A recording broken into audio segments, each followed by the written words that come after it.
welcome back to the Death, Taxes, and Bananas podcast.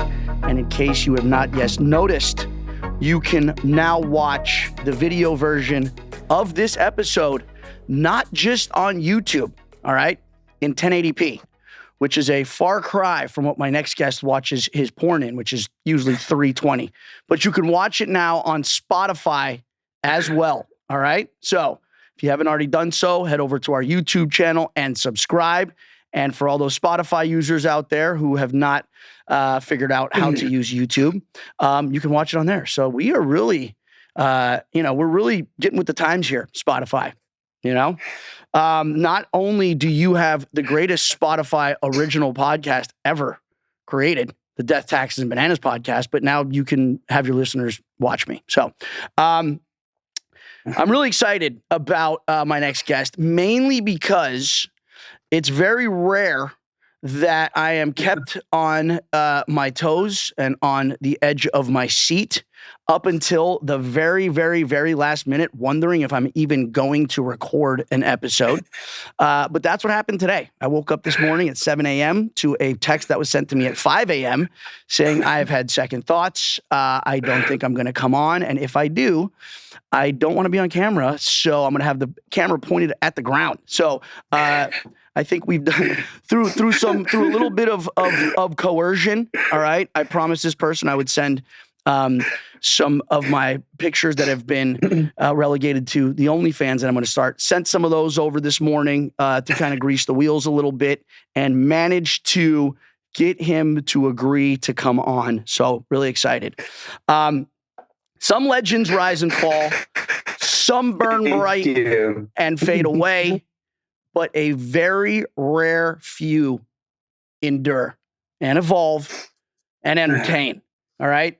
From the very first showdown to the last battle, this man has been in the heart of it all, stirring the pot, stealing the spotlight, and proving that time has nothing on pure, undeniable fabulousness. So, without further ado, from the Battle of the Sexes, the Inferno, Battle of the Sexes 2, Fresh Meat, Invasion of the Champions, Vendettas, Final Reckoning, Champs versus Stars, and now All Stars 5, Mr. Shane Landrum. Welcome to the podcast, my brother.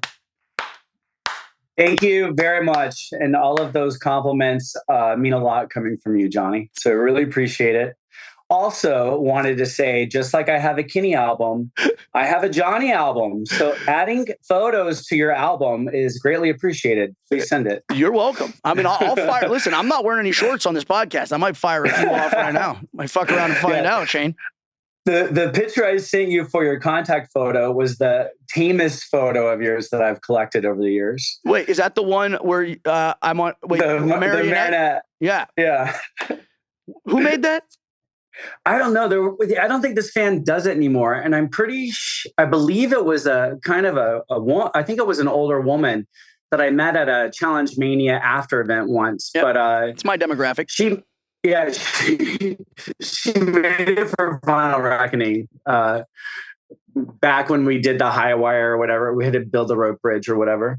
Well, I brought some. Yeah, I thought it was funny. You're not the only one. I can laugh at myself. You're not the only one that came bearing gifts. I brought you something as well. What is it? There we go. Now we're ready to go. Thank you so much for giving me the opportunity to. When I brought the hair helmet on Final Reckoning, I pulled it out to show Maria Nelson, and I told him, I was like, the whole point of this is to get into an argument wearing this helmet. Yes. And you presented the golden opportunity where I was the perfect amount of drunk to not care. It was so good. Amazing television to film. That's the shit that I love about the challenge. And I like about, I don't have an issue with the new people. It's like, the OG. I'm being nice. I do. Okay. But they just take themselves too fucking seriously. Could not agree more. It's annoying. It's like, it's not that serious. Well, listen, if you did not get some sort of endorsement deal out of the Laser Salad Bowl hair growth company, I'm going to write a very strongly worded email because you should have, because that was honest. Actually, one of the accounts posted that recently. And they were like, this is the shit that we miss. This is the type of drama. Because here's the thing is it's like, yes, it's drama, but it's like funny. And it's like we can look back at that and we can laugh. And even in the moment, we can realize just how ridiculous it is. And it's not mean and it's not done out of malice. It's just funny. And that's the way that I feel like things used to be. And I feel like we have gotten away from that. And I think it is because what you said, people are taking themselves way too seriously now. Yeah, I call it the Polly effect, where they show up and they have to pretend to be something that they're really not. Yeah. And it's okay. Like, you don't have to go so hard on every argument. Yeah. You know, like it doesn't have to turn immediately into the gorilla chest thumping, I'm going to kick your ass bullshit. Because first off, if that does happen, it doesn't become part of the show. And so it's just not entertaining to a viewer. Yeah. Like, who wants that? Why don't go low? Do something stupid. Do something stupid, but also do something that's like funny. Again, funny, like messy. Like that. And that's, and again, and you come from an era, and it's funny because the other day while I was watching All Stars 5, because I had to binge and catch up on all the episodes because I was in another country. You have a real life. Well, when they were filming, I had to catch up mainly because I wanted to have you on. Congrats, by the way. Thanks. I checked in. I checked in with our mutual friend. Okay. So I was bummed to hear some news. We're being very cryptic here, but I think those that can read between the lines know what we're talking about. But it was Inferno. I believe it was Inferno 2 or the Inferno that came on. It's one of those, while you're watching, if you don't watch the next episode, another show will pop up. And I think it was, or maybe it was Battle of the Sexes. What was the season where you got kicked off for slapping? Who was it? Who'd you slap? No. I got slapped. Oh, you got slapped. Sexes too. Yeah. So my original season, it was barely anything with Darrell. And then of course they added the sound effect and all that sort of stuff. I didn't get kicked off for that. But on Battle of Sexes 2, I got slapped by Steven. And that's right. Yeah. That's right. He punked me. Okay, but again, when you watch back to those old seasons, there's just something that feels different. Like, yes, it's a competition show. And yes, everybody there is competing. And yes, everybody is there to win at the end. But there was like almost this level of like fun that I feel like used to be on. And I feel like especially I think the All-Stars has kind of recaptured a little bit of that. But I feel like on the flagship, we've gotten so far away from that to now it's like this pressure cooker, all out, death match, dude. And it's like, and they take all of the funny and the jovial funny moments of like levity. They were edited out of the show and they just make everything so like dramatic and stressful and dark. And I don't know, man, I think we need to sprinkle a little bit of the old school back in. Yeah. The perfect mix, and this is for viewers, is that they want a little bit of the All-Stars. It doesn't necessarily have to come from an OG person, but they want the personality to show up who wants to compete, but also doesn't take shit so seriously. And they also want the new blood. There is a large portion of the viewers who kind of want that physical aspect, and marrying the lines is difficult. And I think it is. I think that you're right. They need to figure out a way to marry the two, and they haven't quite mastered it just yet. So at least on the flagship, you've said, and I mean, you just said it, and I have my own opinion on why this is. But what do you think is, I guess, just a couple of examples or a couple of your perspective? What is it that's different about the new school generation of challengers as opposed to the old school? Dude, well, there's like 3 generations of us, and in the sense of like how we were raised and how we look at the world, so, and you are part of the older OG generation, which is, there's a fine line between what's personal and what's for show. And because we have so much downtime, and even you become so close to your worst enemy because you literally do nothing about each other. And, we get to know each other. And if we were to run into each other outside of the show, there's a bond, there's a brotherhood, even with people who every time you go to a show, you're going to try and vote them off every single season. That is kind of gone. And it left with, I like to call it that Lavender Lady generation, which is the rest of the alliance, where nothing is off the table for these people. Yes. If they have heard something about you, it can become part of what they use against you in like an argument. And it's just like, Jesus Christ, we don't need to be talking about my dead mother in the middle of an argument sort of situation. Yeah. Just to score and points. Then you have Then you have the newest generation, which their whole lives have revolved around social media and this crafted image that they've created. And they're so hyper focused on how am I going to look that they never relax into the situation. And they're always presenting someone who actually won't come across on the show. Viewers will see right through them.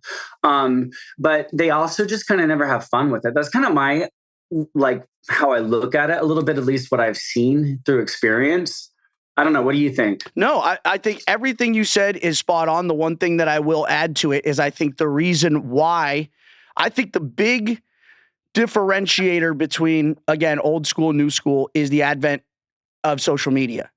Yeah. Back when you started, back when I started, I mean, MySpace wasn't even around when your original seasons. MySpace was in its infancy for me. So I remember going on, the reason I wanted to go on The Real World and the reason I wanted to go on The Challenge, I just wanted to party, dude. I wanted to party. I didn't want to get serious about life. I was fresh out of college. I'm like, I don't want to get a real fucking job. And I'd watch The Challenge and I'm like, I want to do it for the love of the game. I want to do it because I'm watching this show, and like growing up, it was such like a coming of age part of our lives. And there was no, for me at least, there was no, I didn't have any like arranged motives of how I wanted to act or how I wanted to be portrayed or how I wanted to come across. I would just went on through caution to the wind, and I'm like me or hate me, this is who I am. And again, and this is not necessarily to a fault of the newer generation, because as we know, social media, Twitter, Reddit, Instagram can be a toxic fucking place, dude. And I find people the worst, shying away from who they really are because they're so afraid that it's like, or being opinionated or being controversial or being messy, because then they're so worried that, oh my God, if I come across this way, what type of hate am I going to get for it? Yeah. And I also, again, blame a lot of these so-called stan pages or fan pages because they pick and choose their favorites. Okay. Yep. And then what they do is they want drama. They're like, oh my God, the show sucks because there's no drama.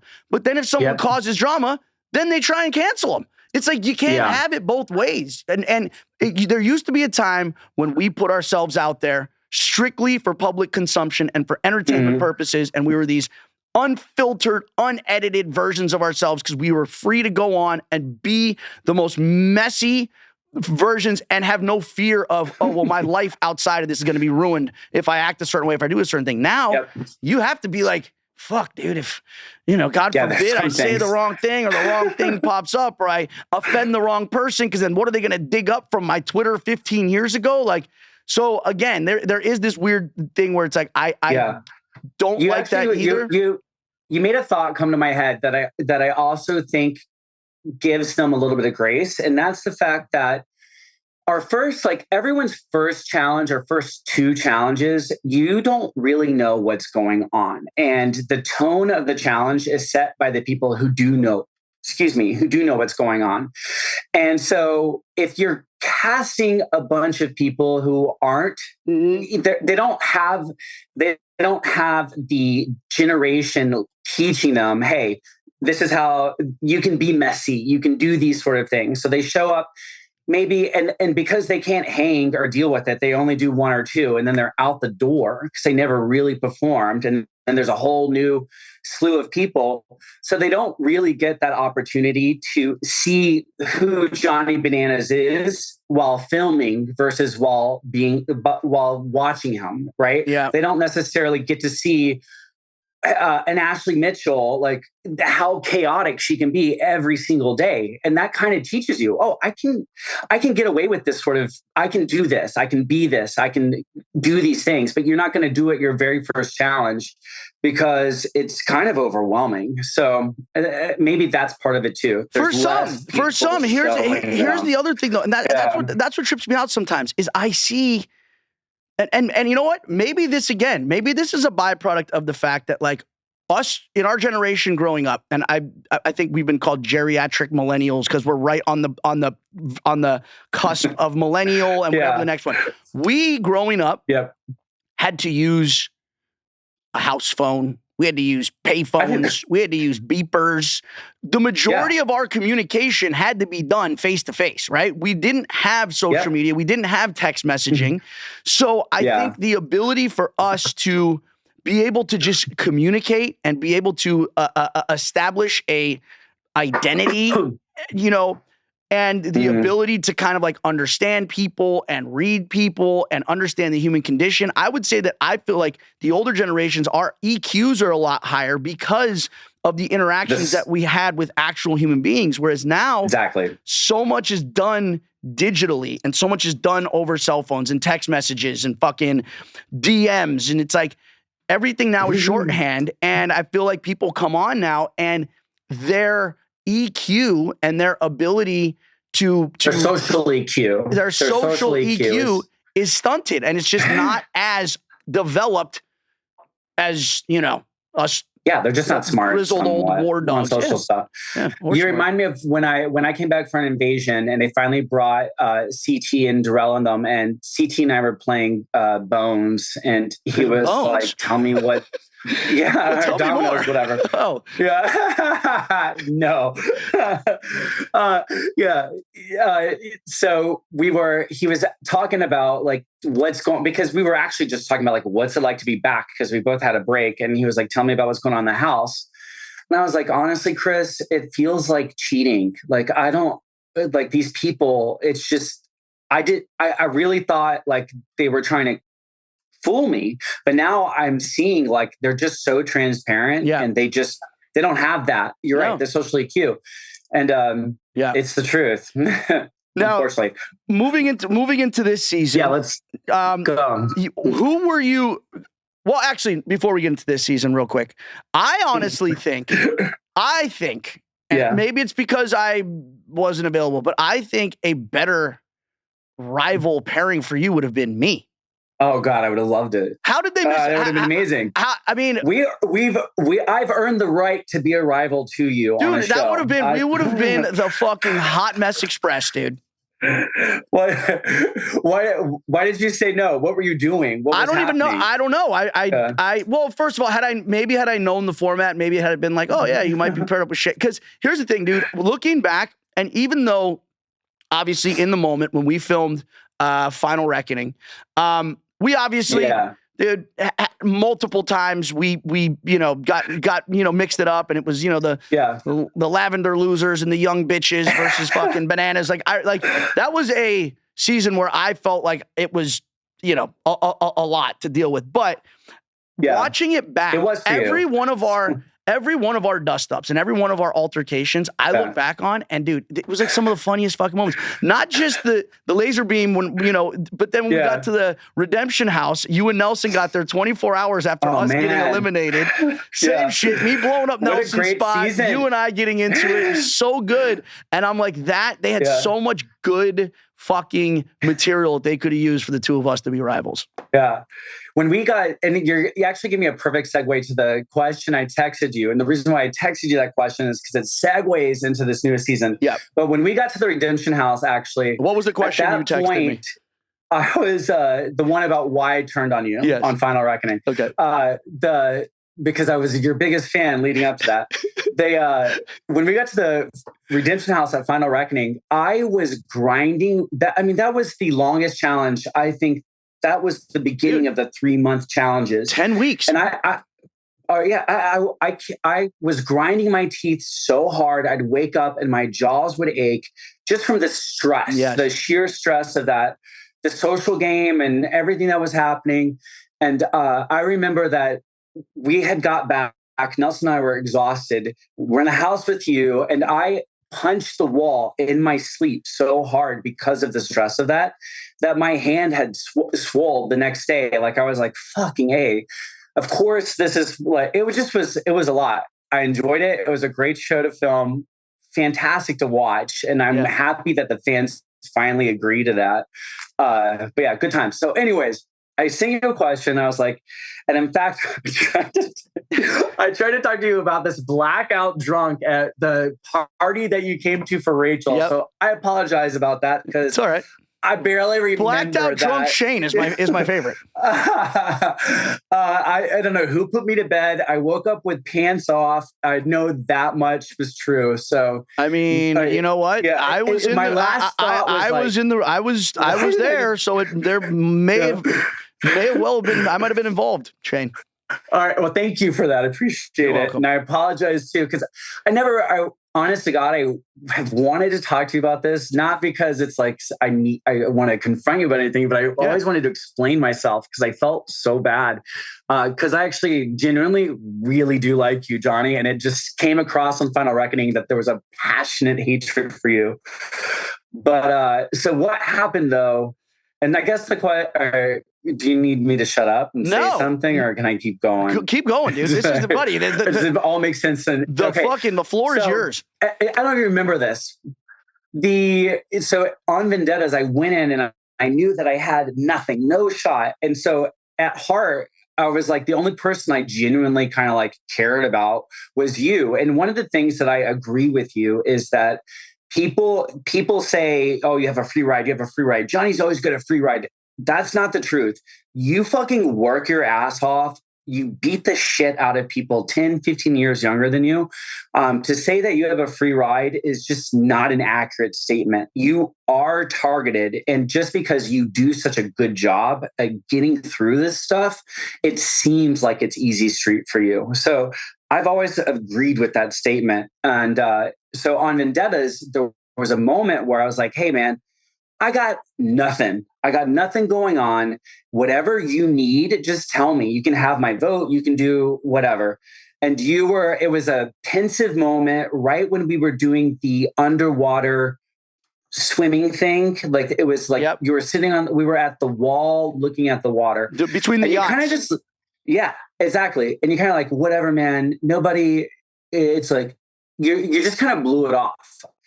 And I was like, okay, well, I got that because like, who the fuck trusts what anybody says on this show at the end of the day? So like, what does that mean to you or to me?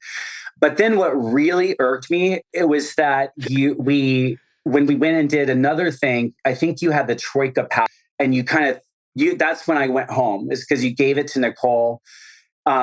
Because she had something against me, which she should have. Biggest mistake. One of my people always ask me, what are your biggest regrets on the challenge? Okay. And some of them aren't even losses and eliminations and finals. Me agreeing to give Nicole Troika power was one of the my biggest regrets almost ever, because by doing that, I had all the power and I just assumed, I was like, hey, dude, she'll make. I literally saw what was happening with Melissa this season. Same shit. Yeah. She's like, oh, well, Nicole makes the dumbest decisions and cannot be rationalized with. And I didn't realize that until I gave her that power. And she did the exact opposite of what I thought. I thought it was like, I'm giving you the power, so whatever I want to do, you'll do, right? But it's not going to come from me. And it could not have gone any differently. So, sorry. Go ahead. I appreciate it. That means a lot. So the feeling I left that show with was, it essentially was like, he doesn't care, like Johnny only sees people as equal. This could be a wrong thought, but at heart, what I was left with was like, this motherfucker only sees people as equals if they're just like him. And so I'm going to come back to a show and I'm going to make sure he fears me and he remembers that I'm the one who made his life hell. And that's literally what I came back to do. And that's what set it up. So I apologize. Wow, listen, that was the point of all that. So here's the thing. But I sometimes, there's more to it, but keep going. Sometimes again, you got to realize, like, I feel like I come on these shows a lot of times and I am like a fucking an abused dog that's in the corner. I just kind of bite anyone that gets close to me because I have in the past been burned multiple times by people that I consider close. Plus, it's like, no matter who it is, the closer we get to the end all the time, it's like I always feel like I'm the one that gets burned. No matter, and this is by friends of mine who I consider really close friends.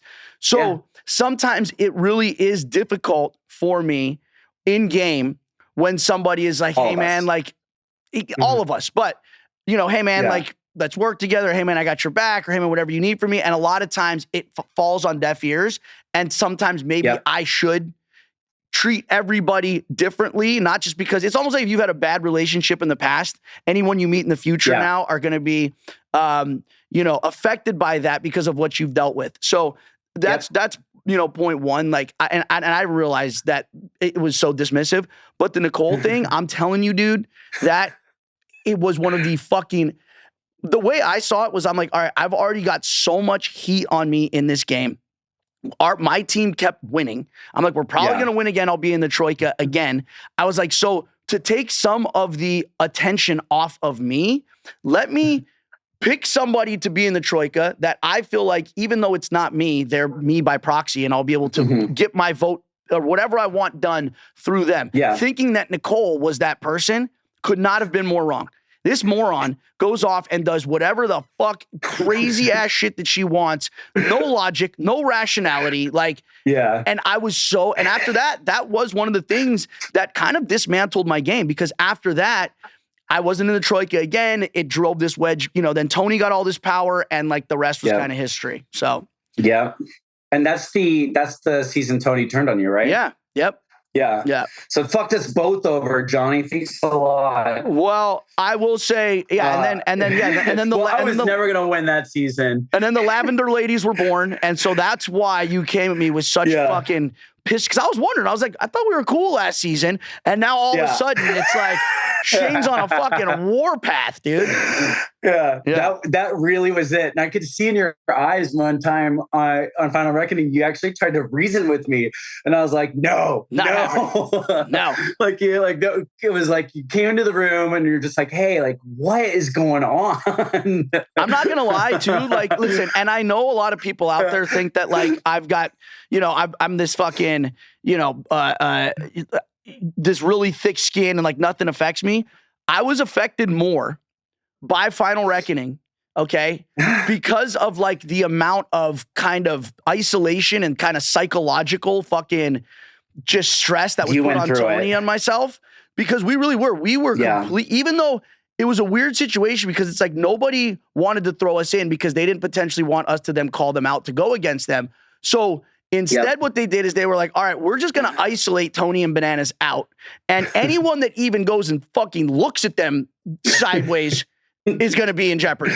So it was me and Tony by ourselves in a fucking room. He gets body slammed on the ground, almost killed. The Devin thing. Bro, like after that season, because Tony and I, like fucking, when we got eliminated, we went to to Cape Town and absolutely went fucking ham. And I was like, I needed this.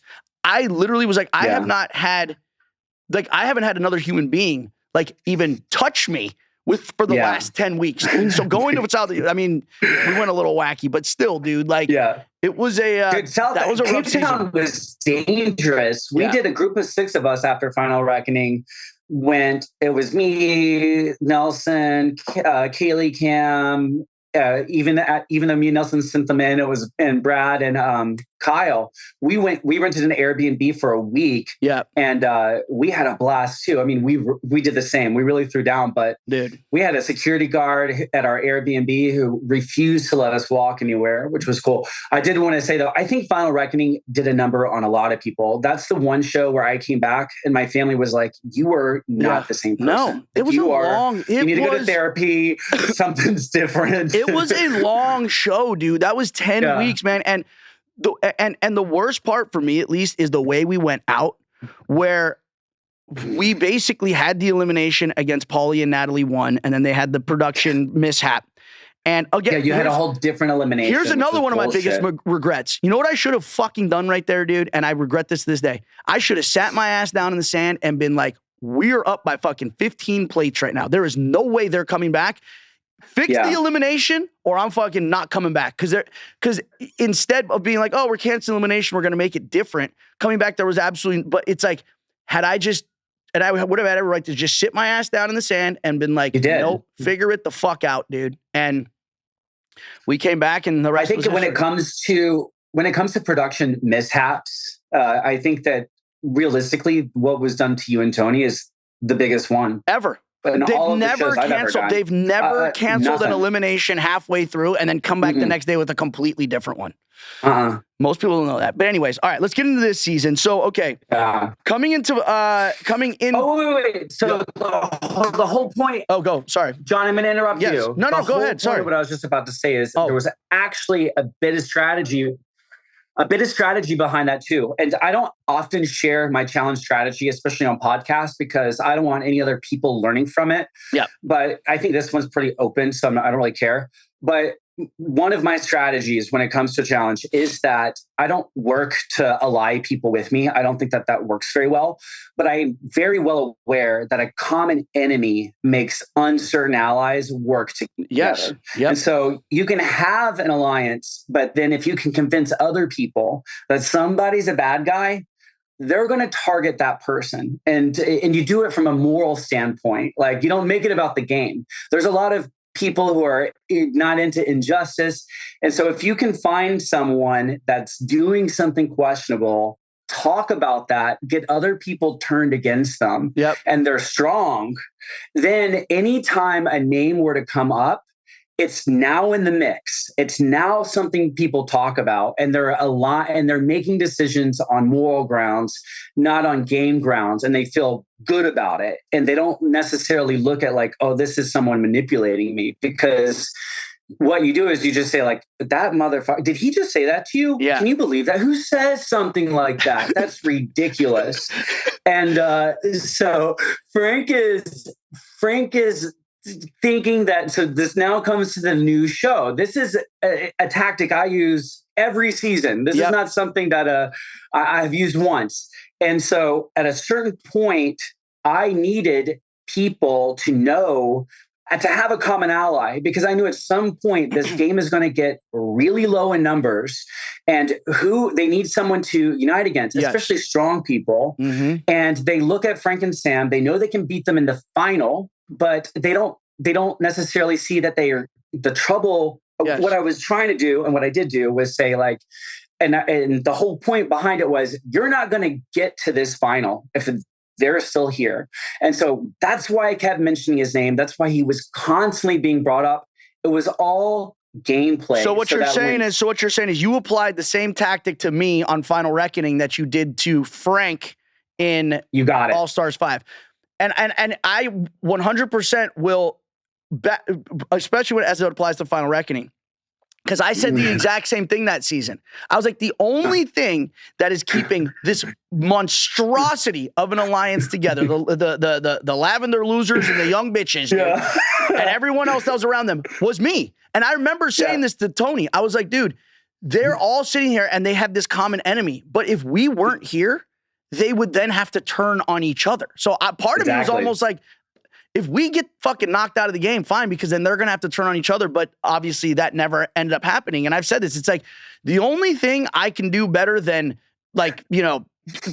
create alliances against me is keep them together, because alliances literally form based solely on the purpose of trying to fucking rid the game of me. But then once I'm gone, it's like, oh shit, now what do we fucking do? You got it. So real quick because obviously the Frank stuff I really want to get into, but Devon as your rival coming in was basically all based on the fact that you referred to her as an insane bitch for what you thought because she of did to you. Because of me? Yeah. Well, you helped egg it on. I mean, I really blame Tori.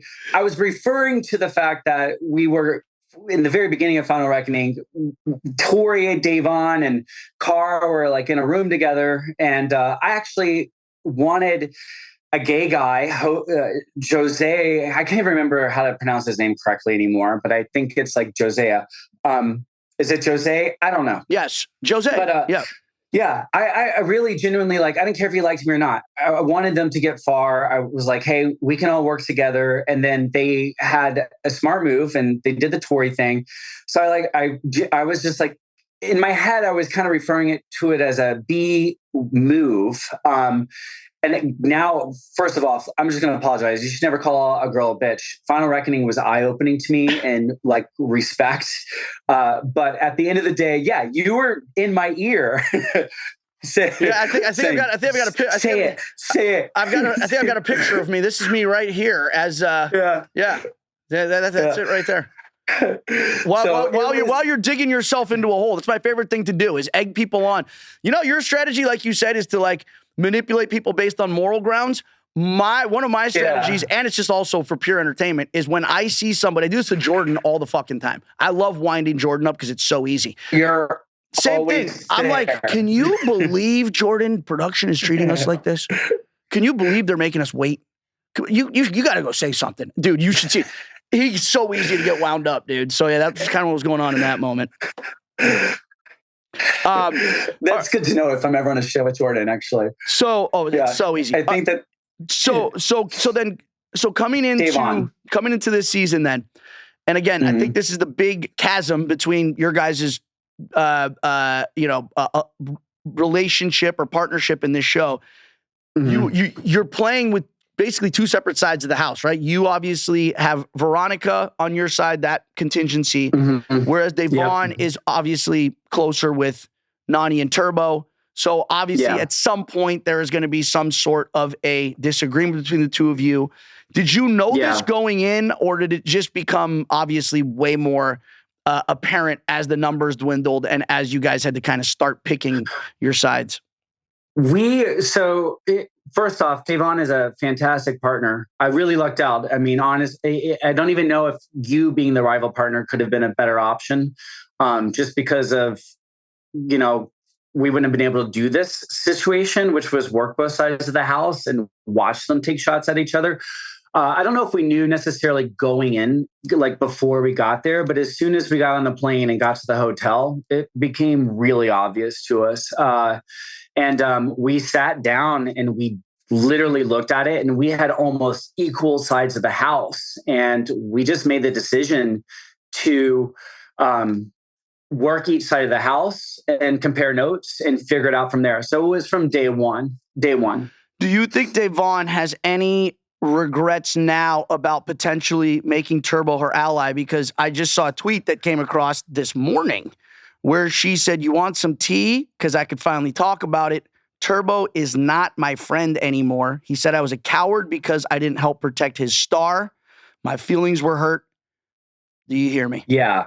So I don't think that she regrets by any means, but I'm really surprised by Nani and Turbo's lack of accountability in this situation. I mean, it's the end of the game. There's not much we can do in this situation. We're not throwing you in. We're putting in two teams who don't have stars, who are going to steal a star. That's where you dig deep, you go and you start doing politics. And if they had actually been doing politics from day one, and had Turbo not been pissing everybody off in the house, perfect, exactly. And Nani, the only person that Nani should really be mad at is him. And I've said this. It's like he's gotten better. Okay, he's gotten better, and I can tell you this because I may or may not have seen him recently, but the old Turbo, it was like the problem was he had one fucking tool in his toolbox, and that was a hammer. And he saw everyone's nails. And what he didn't realize is it's like, Turbo, part of this game is being social and having fun and cracking jokes. Yeah. And if you're offended by anything and everything someone says, and if you turn everything into this, bravado, chest puffing, fucking, I'm going to kill you. I'll never forget on World of Worlds 2. Because obviously, he got himself into a position where he was, took Cara and Paulie's side over mine because that's the way the numbers went. Turbo will always go with the numbers, all right? Yeah. And he's on the treadmill one day. He goes, "Banana, I don't like you because you play too many games. You play shady game. And I'm like, all right, Turbo, that's what we're here to do. All right. Yeah. And I told him, I'm like, Turbo, don't you guys like have games like in Turkey? He goes, yes, we break each other's bones. Yeah. And I'm like, okay, I meant more like Monopoly or I don't know, fucking like a board game. But in his mind, like that's kind of like the nature he comes from, Turkish survivor. Yeah. So he comes from this world where shit is, you know, and everything is an affront to his manhood when it's like, nah, bro, we're just cracking jokes, man. So he's gotten better, but again, he really does take shit, I think, a little too seriously. And especially in this house, dude, you got to have a fucking sense of, you got to be self-deprecating. You got to have a sense of humor. Yeah. His number one thing is honor. And I think that I think he actually, part of it was he probably got better at English. I was actually really close to Turbo. We spent a lot of time talking because we were sharing the room essentially, but people just weren't giving him the time of day. So we were spending a lot of time together, and we were cool. So I know that in general, hearing stories from Nani, that his English had improved a lot. But I think that there's a missing component to he does not quite understand that the social component. It's not exactly. That's it. We need to leave it at that. Yeah. I actually do think Nani's at fault a little bit too. She stayed in that room almost the entirety of the show. That's what she does. Yeah. So when she was like looking for help at the very end, I almost felt bad for her. It's like, come on, like, are you serious right now? Like, what the fuck am I supposed to do? Yeah. Get out of this room, go do something. Yeah. You're still in the room talking to the one person who can't help you. Yeah. So there's two. She could have done something with Melissa, whatever. So obviously, especially the last few episodes, the feud between you and Frank has reached a boiling point. So kind of break down, because I was just assuming that the two of you coming in, because you both, you know, are obviously like very like over the top, extroverted, like, you know, kind of catty. I just assumed you guys were either going to be, we're going to mesh perfectly, or is going to be oil and water. So how did like your guys' beef kind of get initiated? Like, where did it all go wrong? Because you also share a common bond or thread between birthday, but through Veronica. So if anything, you guys should have all been thicker than thieves. Yeah. So someone said on Reddit, Shane and Frank are the same person. They're just different fonts. And I think that's like the most accurate. It's pretty good. It's pretty good. There's this thing called twinning, where two twins who are so similar fucking hate each other. Yeah. And it's like there's a psychology behind it, which is just like, you know, everyone has things about themselves that they just don't like. And so they're constantly trying their best to minimize them or edit them.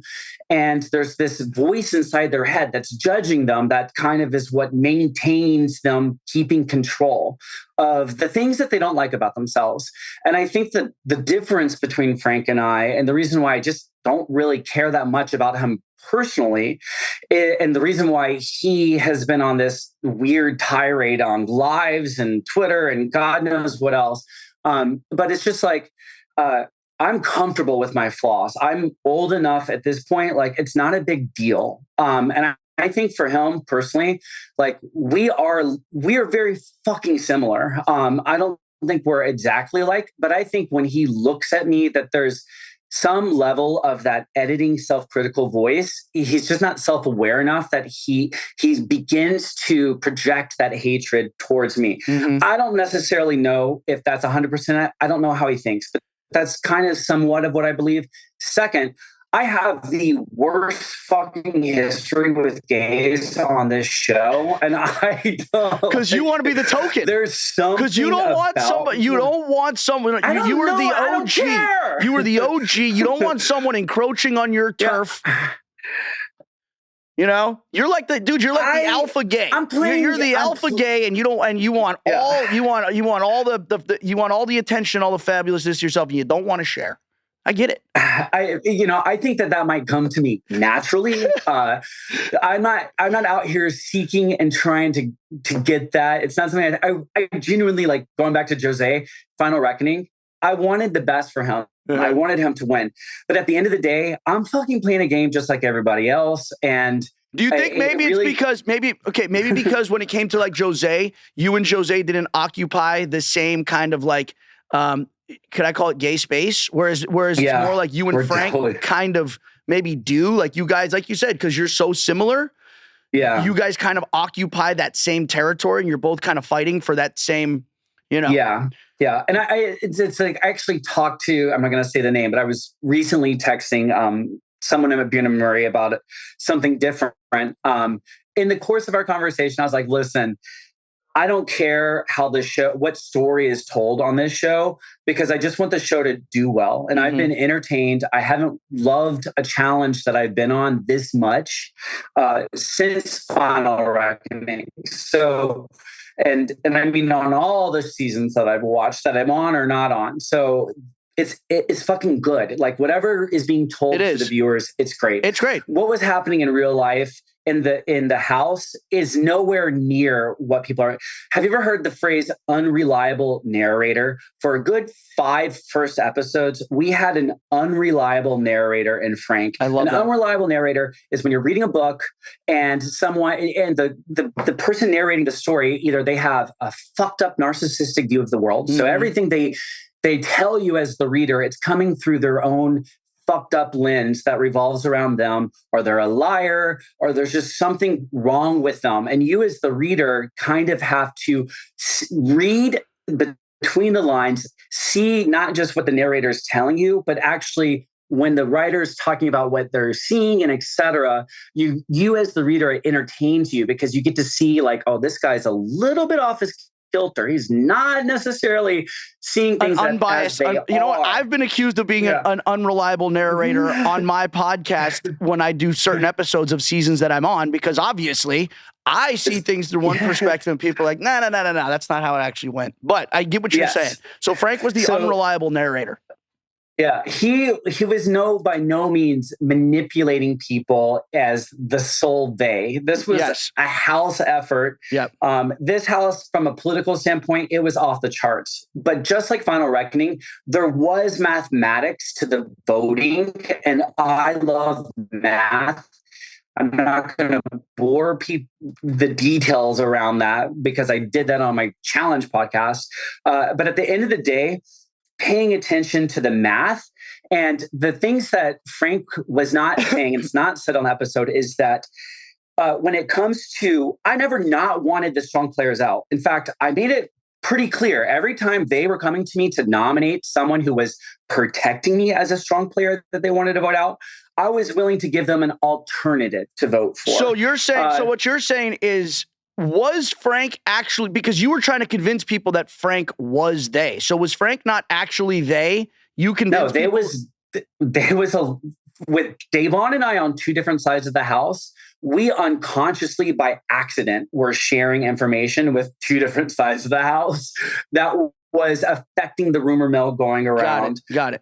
Veronica and Katie were a huge component, and I'm not going to knock Frank. Frank was too. It was a combined effort by several people. Do you think? And again, you were saying this before about the reason that your guys is the genesis of your hatred towards each other. How much does your relationship with Veronica play into that? And like I guess.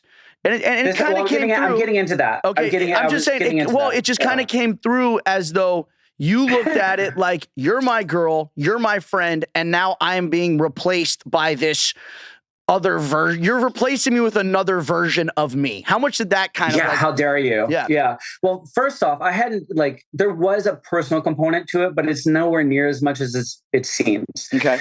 I hadn't physically seen Veronica in almost a year, maybe even 2 years. So I was just happy to physically be around her.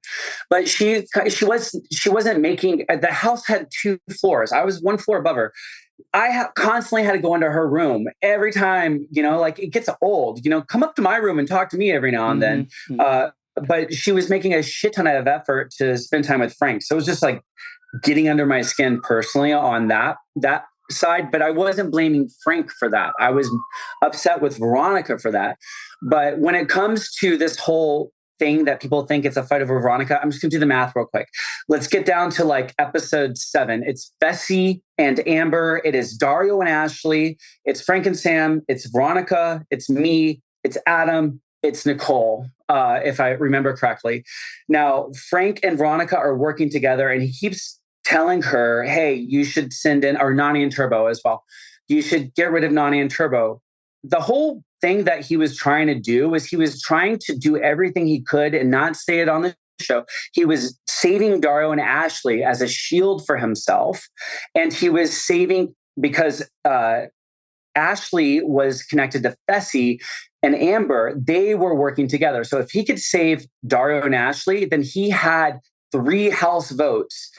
And we had maybe 4 house votes. And then if Davon and I wanted to shoot off and do something on our own, we had Nani and Turbo we could work with. So whenever he kept trying to come for what I considered my shields, I wasn't doing it. I wanted his shields to go in. I wanted him to prove his worth. And the only reason why I was getting frustrating with Veronica is because she knew that his shields were her shields. Yep. They were not my shields. Yep. They were not Adam's shields. They were not Nicole's shields. But what she had been doing, though, is because I kept telling to Nicole and Adam, like, y'all need to be fucking careful of this Frank and Sam situation because he's going to sneak right in. I never thought Veronica would vote me in, but she did exactly what I knew that I was worried about was that she kept telling Adam and Steve, Nicole and Melissa, Shane is working against us. He's trying to get Frank and Sam in. An attack on Frank and Sam is an attack on you. You can't trust him. And why that got and here's what and because this happens to me all the time. You know who's a master at doing this? CT. Who? CT. Yeah. This is a vote or a war by proxy. So yes, Wes did this all the time too.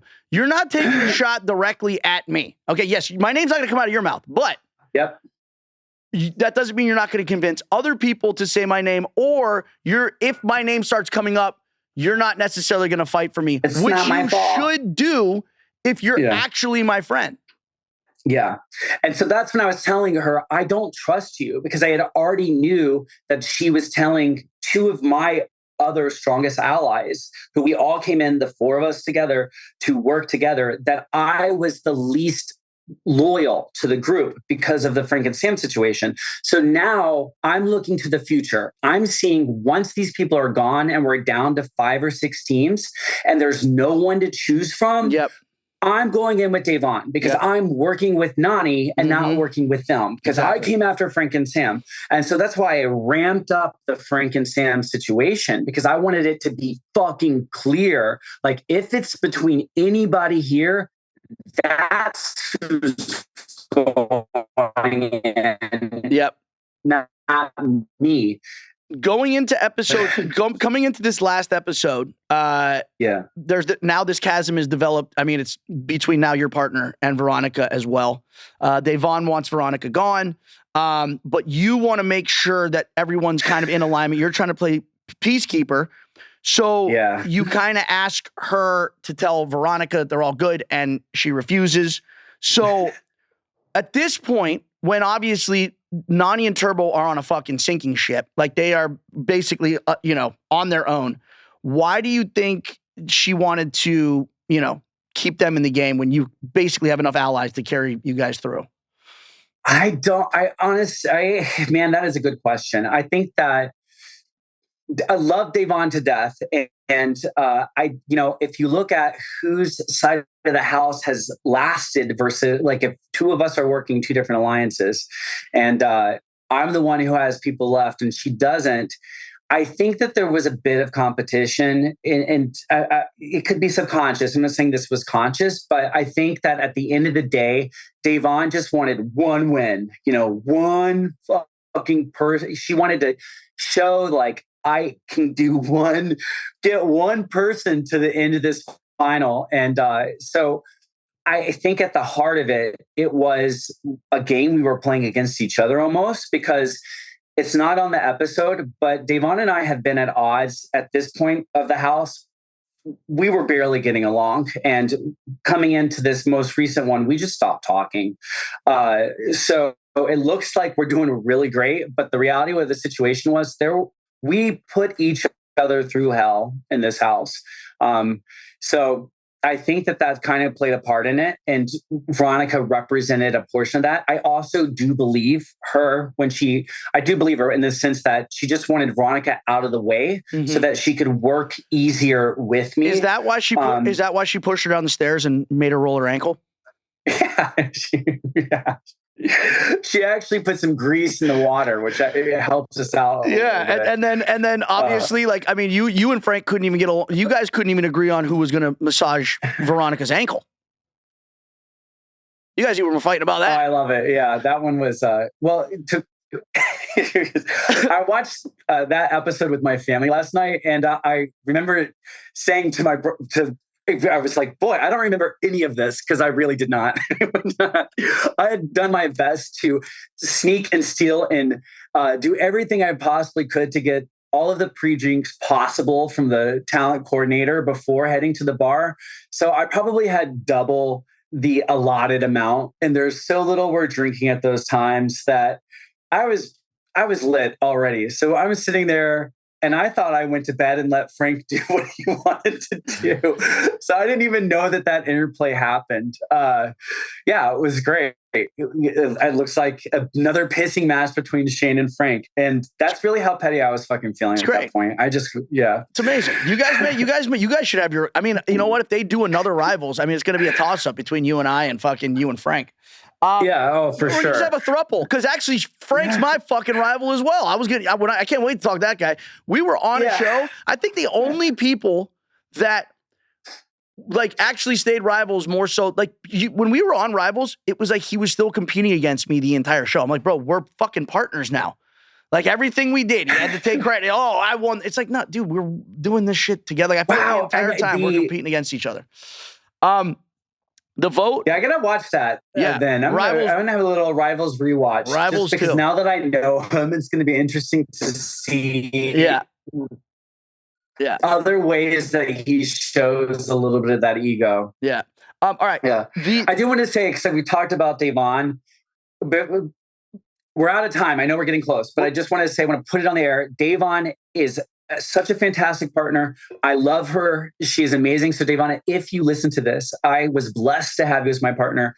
And I just look at this experience as one of my best challenges ever. So thank you for giving me that, Davon, and being such a great partner. Davon, thank you for that little shout out. Davon, he's just worried that you're going to go on the Challenge podcast and fucking shit on him. She already did her podcast. She did. I think Davon has taught me a lot about respect, and this is over the course of Final Reckoning and just the show. And I appreciate the growth that she's given me. So whenever do you appreciate the growth that I've provided you with in the past? Yeah, a little bit. Yeah, I made it move. Don't lie. Yeah. All right. So the vote, which is a big, obviously, at the end of episode 9. You know, this brings us to the end of where we're at. Melissa and Nicole nominate themselves to go in. Obviously, the idea behind that is that 2 non-star holders go in, and then one of them steals Nani and Turbo's star. This is kind of, was kind of widely just known around the house.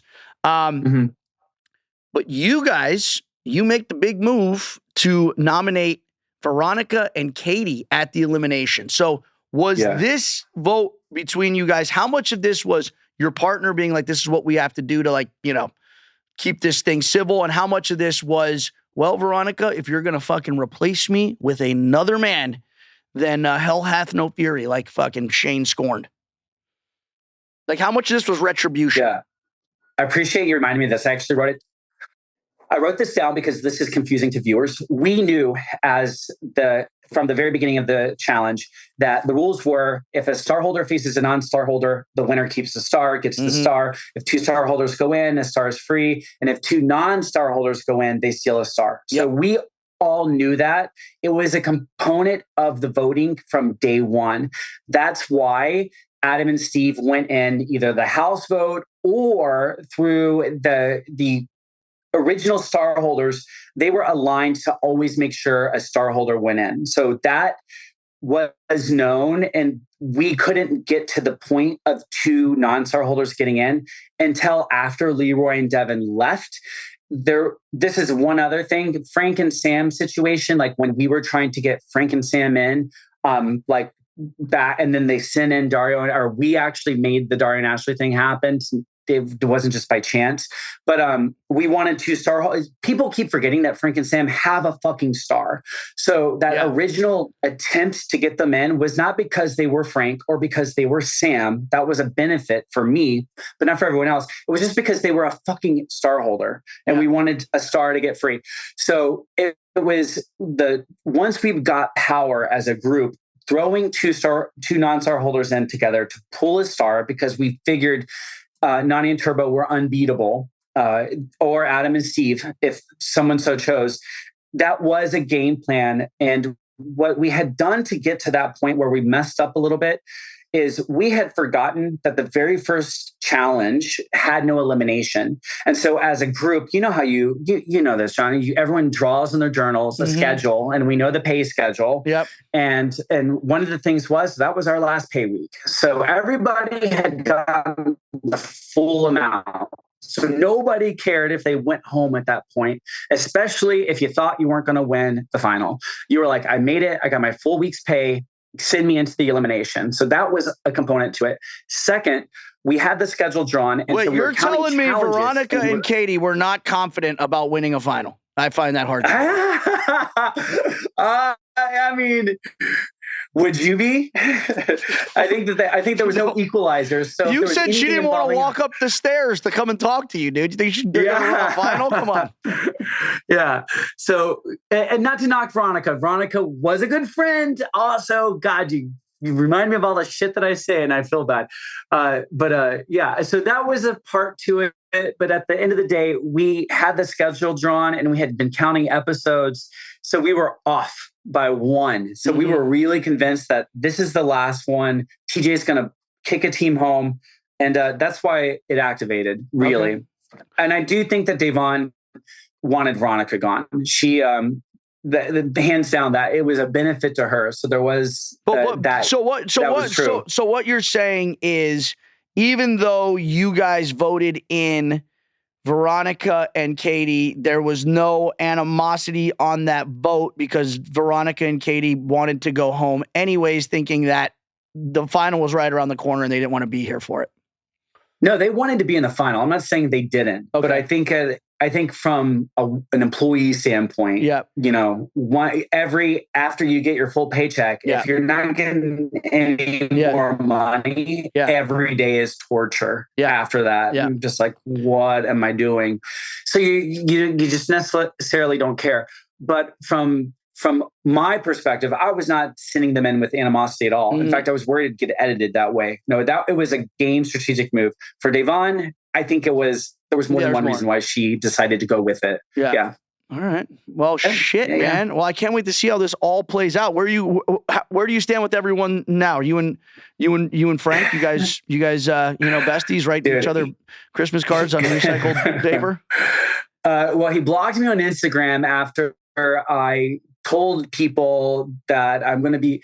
He went on some live claiming I stole his Skims. I mean, his what? Yeah, you didn't know this? His Skims, the undershit, the shit you wear under your clothes. Yeah, exactly. Yeah. Why is Frank wear Skims? I don't know. I don't buy Skims. I don't know. Maybe they're high quality. I thought Skims, isn't that like what people wear under to like hold, right? Like it's like to hold, like I don't know, to hold in. Yeah, like if they're. Oh, that's Spanx. Never mind. Yeah. Spanx. Oh, I thought I got Skims and Spanx mixed up. Never mind. So you stole Frank's underwear, dirty underwear? Yeah, no, I did not. You were sniffing. Sniffing Frank's underwear. You sick fuck. I don't even think that I'm into white guys. So we'll say no. Wow. But so I made a joke about that, and I got the fact that I was going to wear Skims in a photo shoot the next time Instinct magazine wanted to do a little article about me. And all of a sudden he blocked me after that. So I guess unbelievable. So you fucking stole Frank's underwear and then he blocked you on Instagram. Man, you guys really, I don't think it gets any pettier than that. Well, now he's screenshotting my forehead, calling me a fag on Twitter. I mean, you guys are. He's doing the most for someone who thinks that I'm obsessed with him. He's doing the most. He's mentioned my name a lot, especially saying he'll never mention my name again. And then next week, like clockwork, I'm once again in his thoughts and on his tweets and everything else, which is kind of funny. So yeah, there's nothing happening there. But Devon and I are cool. Veronica and I are great, actually. So things are good. All right. Well, what message would you like me to pass along to Frank Sweeney if and when he comes on the podcast? You're doing nothing. Absolutely nothing. Nothing? I just tell him thank you. Like I said on the show. Thanks for the undies. Actually, they fit fucking great. Tell him thank you because I said it on the show and I meant it. I want to play the middle. I want other people to do my dirty work. Mm-hmm. And I just want to sit back and let it happen, keep my hands clean. So he was not fooling me or many other people, except maybe the dummies. Watching him go after strong players was 100% to my fucking benefit. And I loved it. And I'm thankful for it. So thank you so much, Frank. All right. There you go. That's it. And thank you for the dirty underwear. Yeah, right. All right. I want to see a picture of you in these Skims, Shane. You got to say, I don't have them. I don't have them. And if I can text you, you know what? I can send you the Kenny and Speedo pictures. Okay. That's what you need to see. Well, I want to see two pictures. One, Kenny and Speedo, you in Frank's Skims. Well, ask Frank to send me a pair. All right, perfect. I will. All right, my brother. Well, listen, for those of you who don't already follow you on, the Soch means, where can they find you? Yeah, actually, so there's a new place people can find me. This is absolute verification. I have a Reddit account. It's, I believe, The Challenge Shane. I'm verified by the mods. That is 100% me. Mm-hmm. So what you're reading from that guy, that's me. And then Shenanity on Instagram, SHANNANITY. That's me. Where can people find you, Johnny, if it's not just here? Grinder. Yeah. There we go. Hey, buddy. You know, Shane swiped fucking right on me a few times. All right. No, dude, listen, man, I appreciate you stopping by, dude. And we got to chop. And you know what? I think this was cathartic. I think we both learned a lot about, I had no idea that that's where the animosity came from the beginning. And it's good to know. But listen, I've never had anything but fucking love for you, brother. And even though on the show, sometimes, things get a little bit, the wires get crossed and things get misconstrued, man. I love what you bring to the show. I love the energy you bring. I love the fucking humor that you bring. And we're a dying breed, man. And the show would not be what it was and what it is today without you. Thank you so much, Johnny. And to you, credit to you too. I don't think you get enough credit from cast members in general for the shit that you've done, and you have done a lot for this show. So thank you for that. I mean, we both wouldn't still be here without what you have done. Without each other. For that. We wouldn't be here without each other. And now that we've buttered each other's balls up, I just want to thank you once again for stopping by the Death, Taxes, and Bananas podcast, where the tea flows like wine and my guests instinctively flock like the salmon of Capistrano. I'm Oprah, and I love you.